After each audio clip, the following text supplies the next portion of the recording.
Moving on to one of the bigger news stories from this week. I'd like to talk now about this piece in Axios about the ongoing fallout, the ongoing sort of civil war between the Democratic Party and the groups. We all know the groups, right? The groups are the sort of like I don't know, like organizations like MoveOn.org that are hostile to the Democratic Party because, like, I mean, like, and by hostile, I mean they raise money for the Democratic Party and try to get people to vote for them. But the thing is, they've gotten a little too mouthy and they got a little too, I think they've stepped out of line just a little too much. And now Axios is running this up. Headline here, Scoop: Dems pissed at liberal groups, move on indivisible. And it says here, a closed door meeting for House Democrats this week included a grape fest directed at liberal grassroots organizations, sources tell Axios. Why it matters. Members of the Steering and Policy Committee, with House Minority Leader Hakeem Jeffries in the room on Monday, complained activist groups like Move On and Indivisible have facilitated thousands of phone calls to members' offices. People are pissed, the senior House Democrat who was at the meeting said of lawmakers' reaction to the calls. The Democrat said Jeffries himself is very frustrated at the groups who are trying to stir up a more confrontational opposition to Trump. To quote Copland, you blew it. You offered a burning killer, just banished to the nether realm. And what? You blew it. I'm electable. I'm smart. I'm savvy. Fuck you. You blew it. I love the idea that they're frustrated that like congressmen are getting phone calls. They're getting thousands of phone calls from people who have voted Democrat their whole life who are angry at them, and obviously, yeah. Like their constant refrain for like any complaint for the last, I mean, pretty much since Obama has been like, well, why don't you ask the Republicans to do that? And now they're applying that to constituent services. Yeah. No, Felix, like, it says here, she's like, there were a lot of people who were like, we've got to stop the groups from doing this. People are concerned that they're not doing enough, but we're not in the majority, said one member. Some Democrats see the callers barking up the wrong tree given their limited power as a minority party in Congress. It's been a constant theme of us saying, please call the Republicans, said Representative Don Bayer of Virginia. It's like, they're calling you because they voted for you.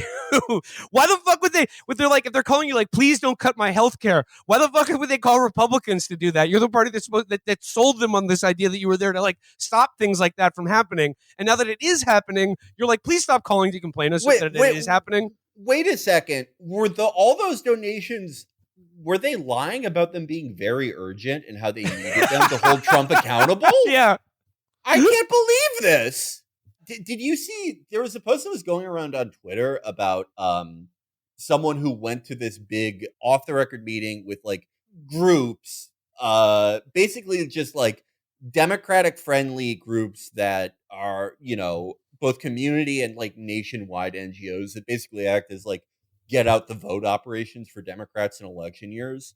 And like the thing that has struck me about this is that working in one of these groups, which I think a lot of these people are very well intentioned, working in one of these groups where it's like, you know, a Democratic friendly neighborhood group or like whatever it is, and expecting them to actually like do anything for you after you've like done your job for them, it's roughly analogous to making a deal with America as like a non-favored client state. It always ends the same way. I mean, just like to finish out this piece here, it says here, I reject and resent the implication that congressional Democrats are simply standing by passively, said Representative Richie Torres of New York. Oh, do you, Richie? Our supporters are asking Democrats to demand specific red lines are met before they offer their vote to House Republicans on the budget, when Republicans inevitably fail to pass a bill on their own. I'm tired, y'all. Democratic congressmen are tired, y'all. They are tired. And like what I love about this of like being like they're pissed off at a group like MoveOn.org. And what I love about that is like finally like the most loyal like Democratic Party constituencies are beginning to be treated by the Democrats like we are. You know what I mean? Like, because like these are groups that do nothing but raise money for Democrats and get people to vote for Democrats. And the response from party leadership is to basically be like, hope you like Trump the next 40 years when you're in a fucking gas chamber, you piece of shit. They're not, they're asking them to just like do anything at all. Like hey, maybe don't give unanimous consent to like just push through all of Trump's nominees, just anything. And they're like, why don't you call like I don't know, the guy with one eye? Yeah. Why don't you call that like Representative Virginia Fox, that like wall-eyed old bat who like doesn't know where she is or what her name is. I'll She's get to the so. gerontocracy in a second, but like I think that like Did you see the Virginia Fox's Fashion Nova ad though? She's I so feel fucking bad. is she the baddest out right now? Yeah. Is she the baddest out right now? Broski's Virginia Fox just gave us free fat material for a year. Slap. No. But if I zoom out for a second, I think basically like the message that the Democrats are sending to their like You suck. very yeah yeah. But like I think what they're telegraphing here is that their strategy for the next 2 years until the midterm and then the next 4 years until the next presidential election is basically they're doing like kind of like star momentum, like what the UK Labour Party did. Isn't like in that they're not really going to do anything, but they're just going to like have faith that Trump and the Republicans are going to fuck up, and this kind of like the inertia of our government just kind of trading hands every couple of years is going to carry them over because people are going to be fed up with Trump, and it doesn't really require them to take a stand on anything or do anything. And certainly, like let's say they may even have a good reason to believe that this might work, right? But the thing is, what they're also telegraphing is like if they do regain power, they are not going to lift a finger to reverse any of the things Trump and the Republicans do in the next 4 years. Yeah. So they're trying to like manage expectations now to just be like, once again, shut up. Who are you going to vote for? The Republicans? Don't ask us to do anything. Shut the fuck up. Get in line. Vote for us, or we'll kill you, or Yeah. they'll kill you. Yeah. But also crucially, like we're not promising you anything when we get back in power. In fact, when we get back in power, we're just going to like we're not going to lift a finger to change anything. We're just going to be in power, and then you'll have to support us. And if the groups have a problem with that, they can fuck off. Well, the thing that is sort of like that I have been unable to keep out of my mind here is the sort of conventional wisdom from 2020 to 2024 about like squad members, but most specifically AOC, that the absolute most savvy thing she could do is sort of like shed her outsider challenger branding and ingratiate herself with party leadership. And it was tons of shit we've heard before, like, you're not really interested in power, you're gonna learn how things work, okay, when AOC is president and we get universal health care. The only thing I could think, watching all this, watching the base grow increasingly disgusted and alienated from a leadership that is frozen and terrified and stupid and spiteful, is how much of a career defining moment this could have been for a credible outsider with a big national profile. That Yeah. this could have literally, this isn't just a once in a lifetime opportunity. This is like really only ever happens so often that you have a shot like this. And instead, the one of the best people to do that, or at least one with the highest level of name recognition and profile, and still like a lot of goodwill with the types of like Biden to Trump or like Trump to nothing type voters that they need to court, has shredded her credibility on a national stage multiple times for nothing. For I nothing. mean, like just Excuse me. You have to think about it. There is a Cheeto in the White House. Okay, just thinking about that. There is a Cheeto in the White House. That's seriously okay. There's something happening here. Okay, what it is, it is exactly clear. but no, like Felix, to your point, like for AOC and Bernie, both of them had the opportunity to break with one of the most historically unpopular presidents in American history, and both of them used all of the credibility that they had to support him. Yeah, and like the counterpoint that people offered, especially like people who work for these fucking clods, was like, "Whoa, well, if they said that Biden should step down, then they would they'd blame the left for the loss in November." Good thing that didn't happen. Yeah. You know, and that then let's thing say they the do no loss matter happened anyway. what. Then you could They point. did that when they won. They blamed the left when they won in 2020. They always fucking do that. Yeah. It's like, oh, darn, Nader, I guess. It's like, no, dude, you emphatically, you suck. Yeah, the point is not like. Also, like, the point is like, no, this is a historically unpopular and weak opposition party where there is no future in, and your argument against anything that requires like a shred of ambition and vision is that weak, shitty party with no future will be mad at us if we do this. Yeah, no shit. I would fucking hope. And like, I want to bring up another example that I think like speaks to exactly this. And I know on Monday's show, Felix, you, me, and Catherine, we discussed Hakeem Jeffries for a little bit, and Hakeem Jeffries was, quoted in this Axios article. But I want to bring up again the interview that Hakeem Jeffries just did with Jon Stewart on like Jon Stewart's podcast, and it was like an hour and a half interview. And we mentioned on Monday like just how absolutely devoid of content it was. But I want to mention another clip I saw today, where Jon Stewart asked him, like, of the election of the new DNC chairman, Ken Martin. He was like, well, I saw Ken Martin speaking, and it was like, everything I'm seeing from the DNC right now seems to assume that their problem is messaging. And like, he was like, why do you assume that the problem is the messaging, that people just don't understand how good things are, rather than policies, and that you've like abandoned the democratic values of the people who vote for you? Hakeem Jeffries' response to this was one of the most amazing things I've ever heard. His response was to quote Maya Angelou, and he said, it's like Maya Angelou always said, people may remember what you said, and they may not even remember what you did, but they'll always remember how you made them feel. And I think what Democrats need to do now is just let Americans know that we really feel the pain that they're experiencing right now. And it was like skated right past the notion that there's anything like the matter with the policies or things that they like believe in, rather than the messaging is just like, we just need to change the messaging so that people feel us. Can you feel me? How they made them feel like you're not a musician. Yeah. People don't. Yeah, exactly. Like, you're like ambient of COVID. It's like you're nauseous, you're mucusy. It's like airborne cancer. Yeah, good Lord.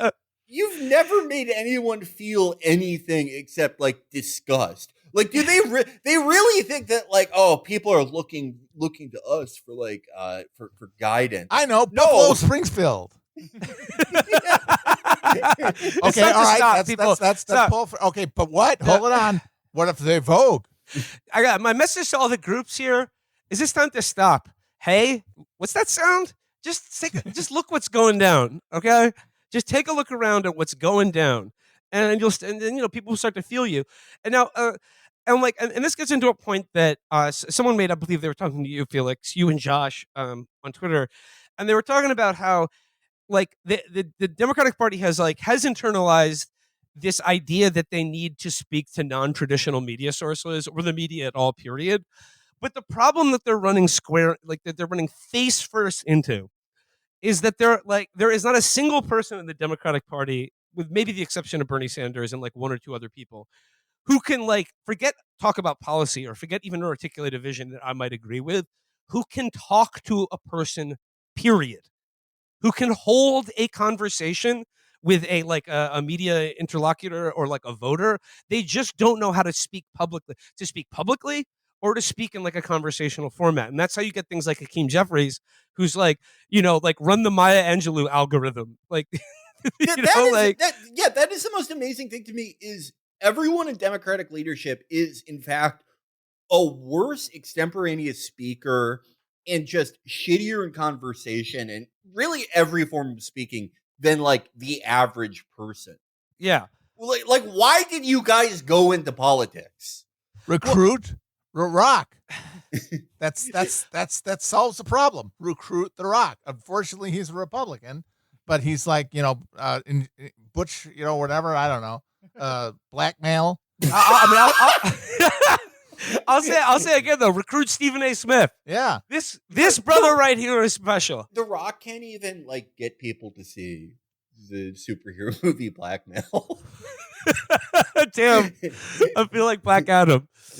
Well, No, but, what like, was that? I What was that feel like there was- conservative? Sorry, what was that conservative guy we found who was like, he had one of those like, conservative reacts to popular culture YouTube channels where he was ranting about Black Adam, and he's mad at The Rock over like, probably like the COVID vaccine or some bullshit, and he said he was giving his conservative review of Black Adam, but he kept calling him Black Adams.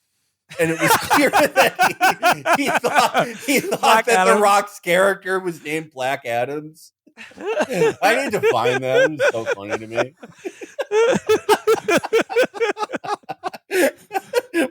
Black Caesar, Blackula, Black Adams.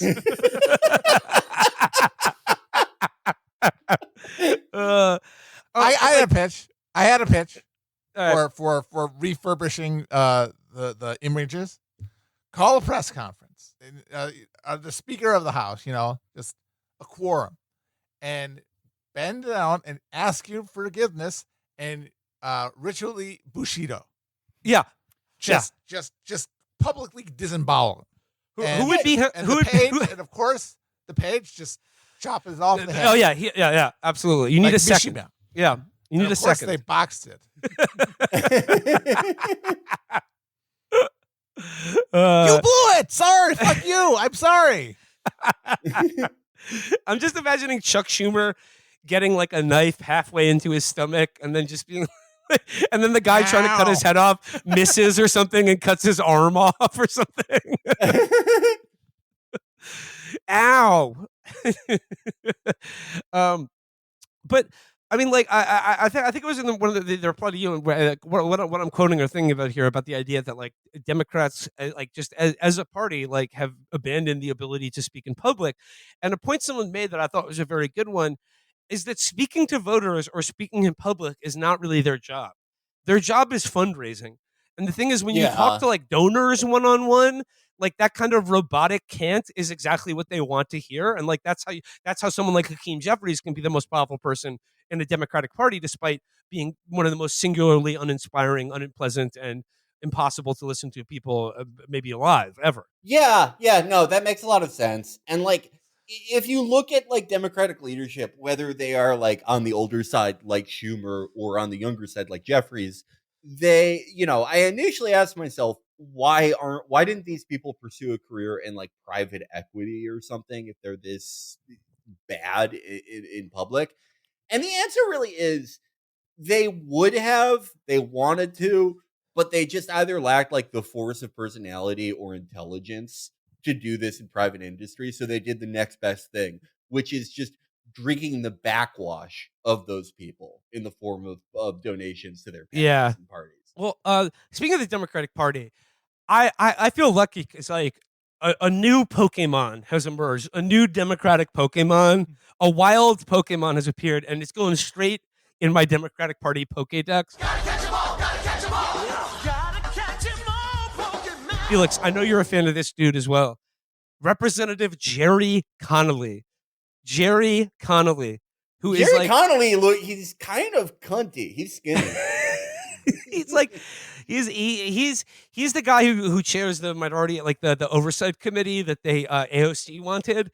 He's 76 years old and currently dying of cancer, and they just announced the formation of a quote rapid response team that includes him and this 86-year-old woman with like purple hair named like Rose Delorio, Debbie Rathbone or something. She's like, someone who would be killed by Colonel Mustard or something like that. She's like an 80-year-old blue hair. And I love that it was just look up a photo of Jerry Connolly and then try to associate that with the term rapid response. The most rapid response this guy's ever had is like the 15 times he pees in a given night. Well, every day when he dies and gets brought back to life, that is technically a rapid response. Jamie Raskin is also on the rapid response team. I think they should take him off. He's only 61. I want people to take this seriously. He doesn't have enough experience. Yeah. He's not seasoned enough yet. Do they have another 81-year-old with blue hair like Rose DeLauro? It's someone angrily pointed out that the rapid response team is chaired by a 40-year-old that no one has ever fucking heard of. But the majority of the members seem to be actively dying. I love Jerry Connolly though. He looks so frightened and confused every time I see him. Like I feel bad. He looks like when you get up in the middle of the night and walk into the kitchen and turn the light on and your cat is just there looking at you and it looks like shocked and frightened. It looks like Yeah. you've caught it doing something. That's Well, what I feel like every time I see Jerry Connolly make eye contact with the camera. Well, he probably sees like Joe Black. What was that Brad Pitt movie? Yeah, Joe Meet Black. Joe Black, Yeah, like in the corner of the room. Every Everything room gonna be he's in. irie, Jamie. Yeah, he's like he's just like, let me just have one more committee vote, and Joe Black's like, fine. But yeah, like AOC she wanted to be the ranking member of the oversight committee, and there's some disagreement with people over whether she was passed over out of spite or because Democrats are so into this concept of seniority and like, it's his turn, because they are giving Jerry Connolly the it's his turn treatment.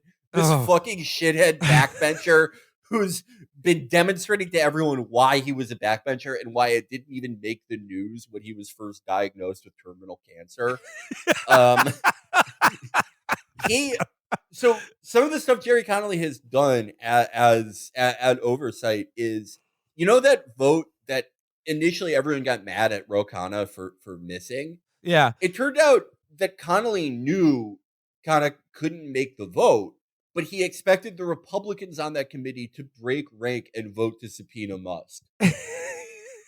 Brilliant. So he's really picked up a lot of knowledge in his 76 years. And then when asked about it, he was like, even though the vote failed, I thought our effort was successful. We raised the issue of subpoenaing Musk. Yeah, he said that we showed everyone that Republicans won't subpoena Musk, which, like, oh my God, the people are going to find out the Republicans like Elon Musk? You're a fucking genius, Jerry. Holy shit. Now, like, when I'm thinking about the rapid response team and, like the currently stage 4 cancer patients who are in charge of the rapid response to Elon Musk and Donald Trump, I came across a story this week. This is like Daniel Boguslaw for the American Prospect. This is a story that I read that I literally couldn't believe it was true. And like, I want to preface this story by saying I'm filing it absolutely in the folder that trademarked by Matt Chrisman titled "They Are Dabbing on Us." And I'm referring, of course, to the disclosure that there is a secret hospital in Congress that treats the our dying members of Congress. A secret hospital. Listen to this. It says here, what has eluded attention is the highly secretive hospital housed on Capitol Hill and funded by taxpayers that provides both emergency and primary care to an aging political class, which some have come to describe as a gerontocracy. It also runs classified programs known only to some member of Congress. In 2023, Congress designated $4.2 million to the Office of the Attending Physician, a Navy-staffed hospital with multiple branches across Capitol Hill. The current attending physician, Dr. Brian Monahan, who serves as a rear admiral in the Navy, oversees a staff of dozens of Navy doctors, nurses, and technicians whose primary responsibility is providing care to members of Congress and the Supreme Court. Now, listen to this. According to a Congressional Research Service report from last year, it costs members of Congress just $650 a year for nearly unlimited medical care. They are dabbing on us. They pay like $60 copay to get like a brain transplant, to get a new heart grown in a vat from or just taken out of the body of some kid that they just hit with a car.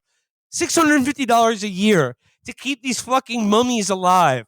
Doge, get on this now. Take away their fucking health care. Well, what I was interested in is like, what do you do to like treat dementia when someone's like 83?